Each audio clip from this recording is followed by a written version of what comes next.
Hi, it's Jacqueline Harris. I am live in IVF Solutions with Jacqueline, or that's where I'm supposed to be. I wanted to say welcome back for 2020. I've got some really exciting topics that I've already listed out I'm wanting to talk to you about this year. And I'd love to hear from you about any other topics that you'd love to hear about from me. Or any guests that you want me to try and get on to have a chat with as well. I'd love to bring other people into the community this year as well. So for those of you I haven't met, I am an IVF mum. I have 3 little girls that were conceived through IVF. But my journey with IVF and fertility all started back in 2005 when I was working in a natural fertility clinic on the Gold Coast. Now my practice is based in Launceston in Tasmania, and but I do a lot of work with people online as well. And largely I do support a lot of people who are preparing for, planning and going through fertility treatments, or so IUI, maybe just ovulation induction, monitored cycles, or IVF. But I do have a lot of people that I'm working with that are trying to conceive naturally as well. And my work continues, and I really hope to be working with you through this part as well, but right through pregnancy and birth preparation and into motherhood as well, because ultimately I don't want to keep you in this place where you're trying to conceive, and I know you don't really want to be there either. So what I want to do is actually help guide you on that journey and think about a lot of the stuff that we're going to learn about together this year and chat over as topics that are really helping to prepare you for a really positive pregnancy experience, not just a positive pregnancy test. I know you want that, but I also want to help you to prepare for a really positive pregnancy experience. So I can see a couple of you are here. Just give me a thumbs up or something so that I know that you can hear me okay. But I am going to get straight into the topic because I know everyone's time is really precious. So what I'm wanting to chat to you about tonight is when our mind starts to get carried away from us, thinking about all of the worst case scenarios that could possibly go wrong. Maybe it's like this crazy monkey mind that just goes bananas at times when you really want to feel positive, maybe joyful, happy, but you question it's too good to be true. Maybe things are tracking really easily, or maybe you're having a month where you just are feeling happy even though you haven't got the positive pregnancy test yet, and you think, well, it can't be this, I'm supposed to be feeling sad, fearful, worried, but you're just not, or and your mind's going crazy. And then at the very end, what I want to talk to you about tonight is on the other side of this, because my strategies are still the same around this. What about when it feels like just everything is going wrong? So first off, I want to kind of guide you in with a bit of a personal story. Like I said, my 3 girls are conceived via IVF. So this story isn't around my my pregnancy with my twins. And so this was my 3rd stimulated cycle. 4th stimulated cycle. And we'd had multiple embryo transfers already, and so we'd had 2 little embryos put back in, and I'd started spotting, and I thought, my period's coming. And so after I'd had the embryos transferred, it was in the 2-week wait, started spotting around the other times I had when my period came, when I wasn't pregnant. And anyway, the spotting stopped, and I just quietly hopeful, optimistic for a few more days. And then my husband and I were away, and I had this opportunity to do a urine pregnancy test, which I never thought I was going to get, because it was, well, my husband and I found out we were going to have troubles conceiving well before we were even trying to have a baby. So in my mind, I'd grieved that I was not going to get that experience where a woman just thinks she might be pregnant, pees on a pregnancy test, and oh my God, I'm pregnant. I'd kind of grieved that I wasn't going to have that moment.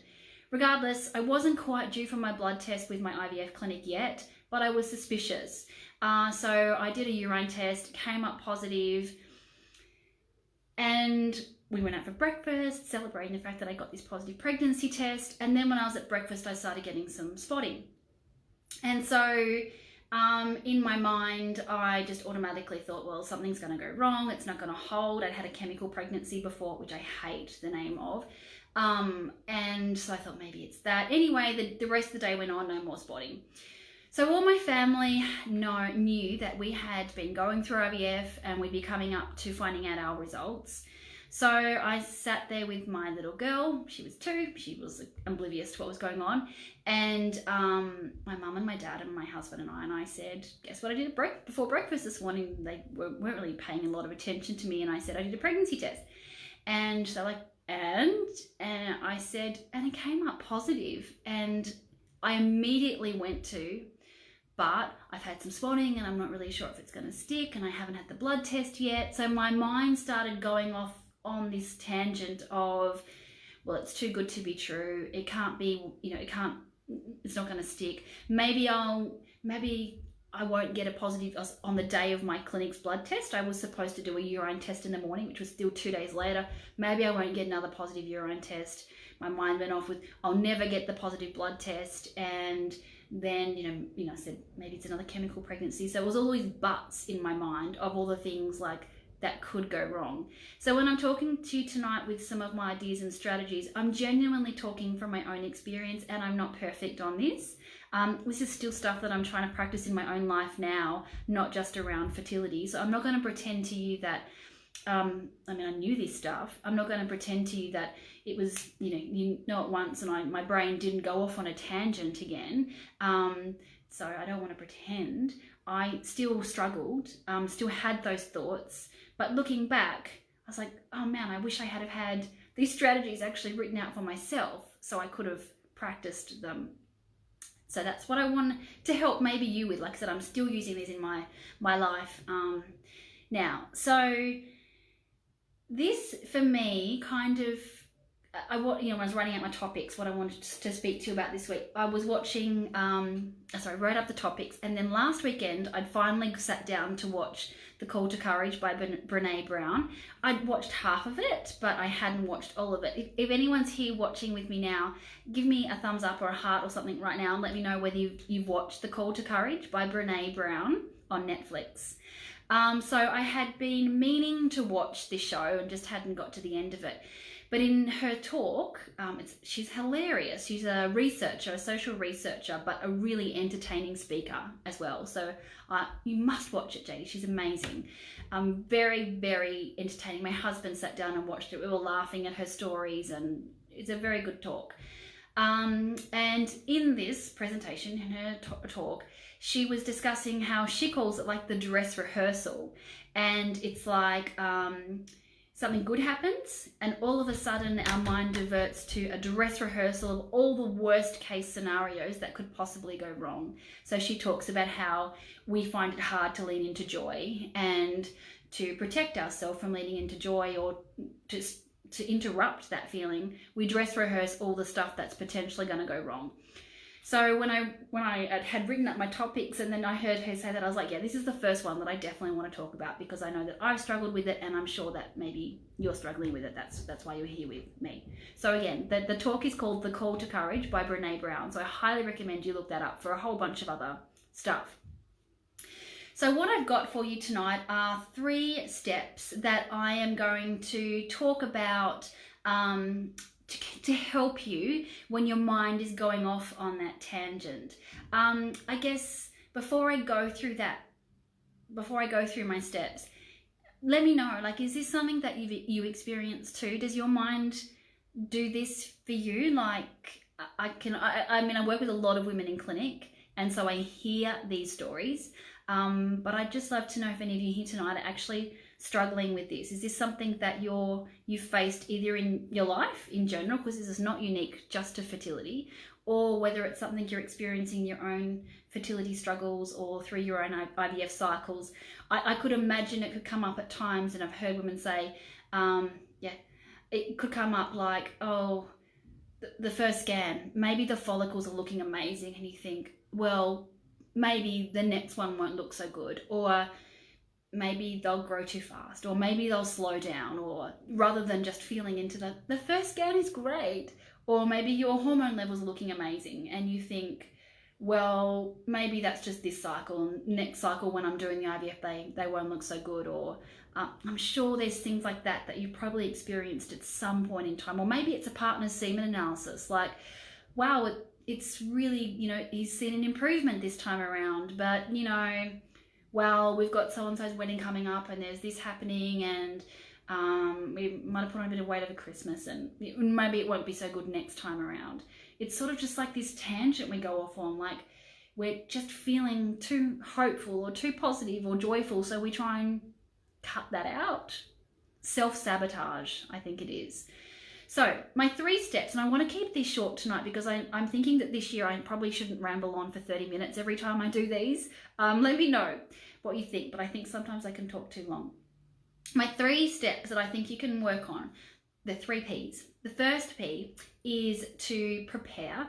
The second P stands for, I couldn't think of a single word, so it's purposefully going all in. And then the third step is to pause. Okay, so let me talk through the first step.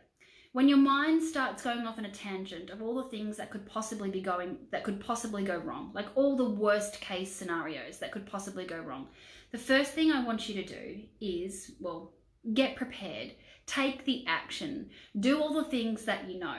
And honestly, in my clinic, although there are specifics about like certain test results that I need to alter someone's diet with or change their supplements, and I'll do their herbals, you know, there's those things that I play around with, you know, and adjust. But a lot of people do come in with a really good understanding and a framework of the fundamental things that they should be paying attention to and focusing. There's information, the access to information with all of you when you're trying to conceive is wild. I know that. Even, well, my eldest is 7, so even 8 years ago when I was going through IVF, there wasn't as much information as what there is. I mean, we're online, but not the use of, you know, social media was too, but not the same way that it is now. You know, we just have information overload. So I do genuinely feel that a lot of you probably know the fundamentals of things that you should or want to be doing. And so the first thing, like I said, is to get really well prepared, do the action, even if it's 2 simple actions that you're completely committed to taking. So therefore, when you see, say, amazing hormone results, beautiful levels, and your mind might start to go off on the tangent, well, maybe it's just this time, and in 3 days' time when we check again, they won't be so good, or next time they're going to plummet, oh God, they're going to be so high that, you know, they're off the scale. You can come back to and remind yourself, have trust that, hang on, no, I've done the work. There's every good reason why these results should look like that. Have the trust that you've done all the work and you can surrender to the process, knowing that you're doing all that stuff.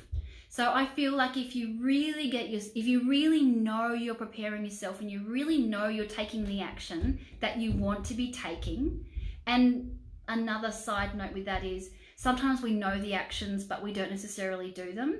And that's where working with someone like me or anyone else that you choose to work with can really help, because we'll keep you accountable. So yeah, do the action. So then you could trust and surrender that maybe things are looking as good as they are because they are. Like you've done the things to get there. Second step, the second P, purposely go all in. If you've done any work with me in clinic, in any of my programs, you know that I always suggest go all in. Now, what I want you to do, if the joy starts to come up or the hope comes up and you're thinking this is too good to be true, and your mind starts to divert off on another path, bring yourself back and let yourself lean in 100% to the joy and the hope and the excitement and the positivity that you're feeling.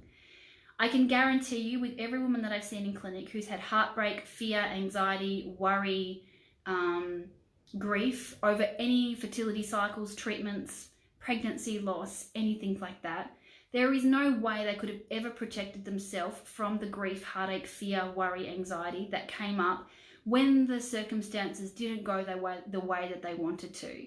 And so one of the things that genuinely frustrates me a lot is when people say, well, I'm hoping for the best but preparing for the worst. Why? Hope for the best and prepare for the best.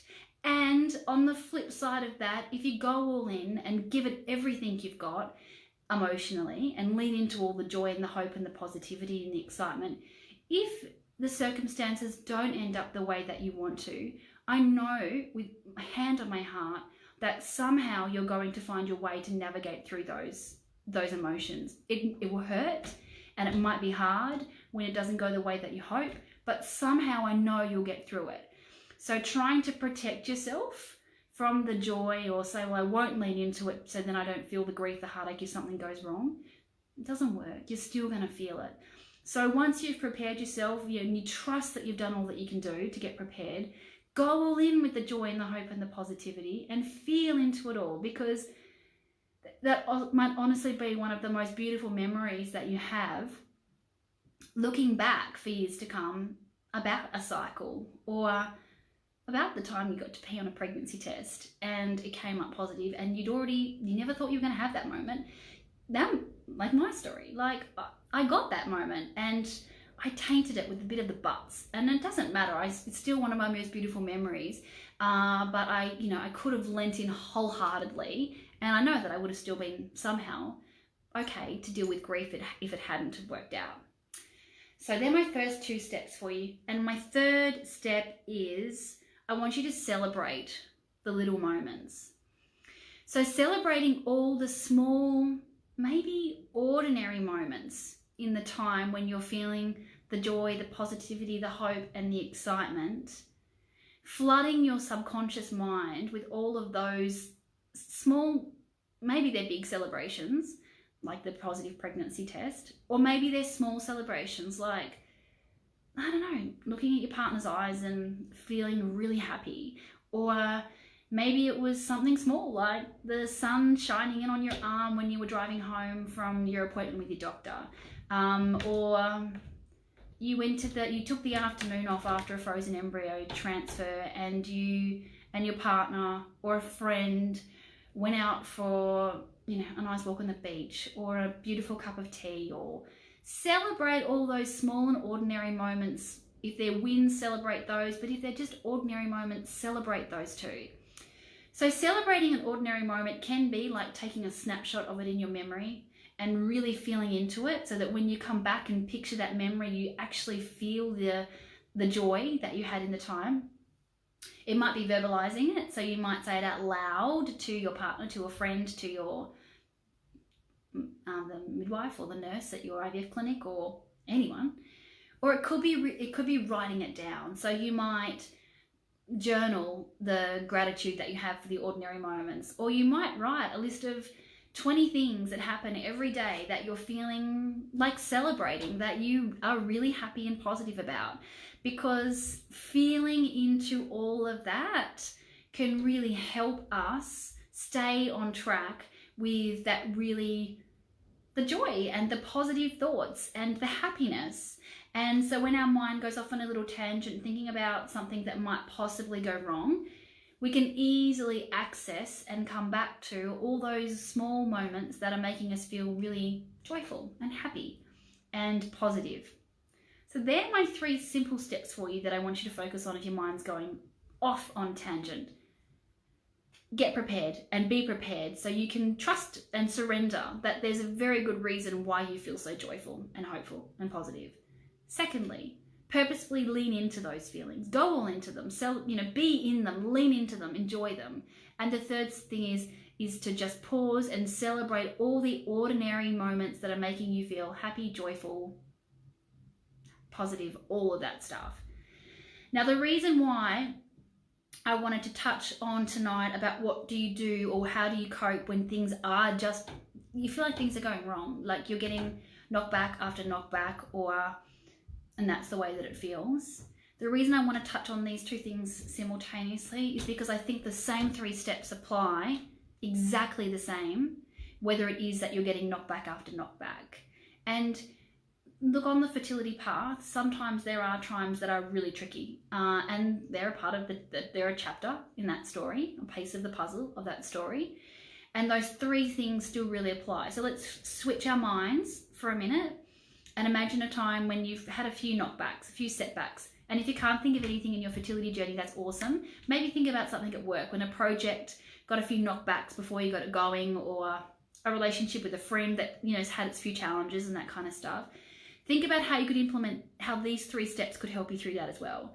So the first would be to get prepared and take action on the things that you're learning about. Maybe you've come up with a new test result that with something that you weren't hoping came up, but it did.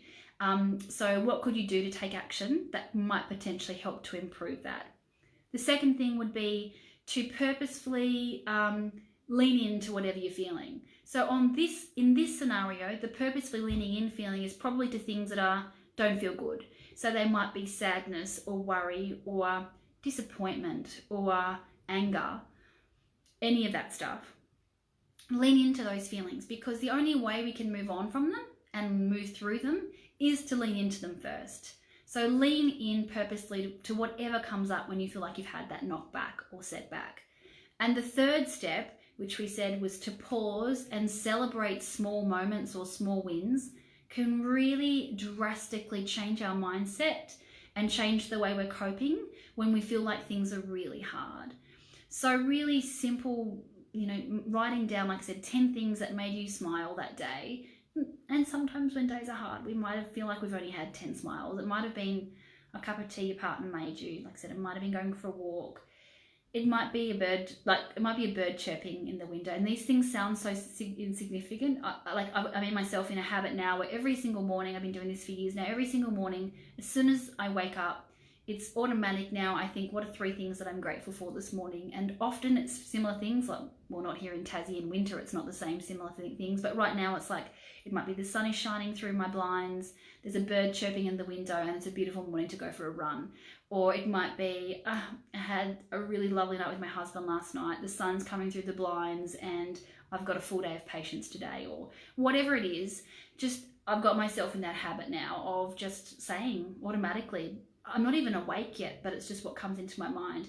And celebrating all those little wins, those small things that make us feel joyful, really do help us in the really hard moments. When you're in really big grief, that might be hard to tap into, but that's when you go with step 2 and just lean into the feeling that you've got there at the time, rather than necessarily going straight to the win. So lean into the big grief if it's there. And then when you're ready, jot down a few of the small things that made you feel good that day, and they might be insignificant compared to the grief that you're feeling, but they may just slowly help you as you're moving through the grief or the heartache as well.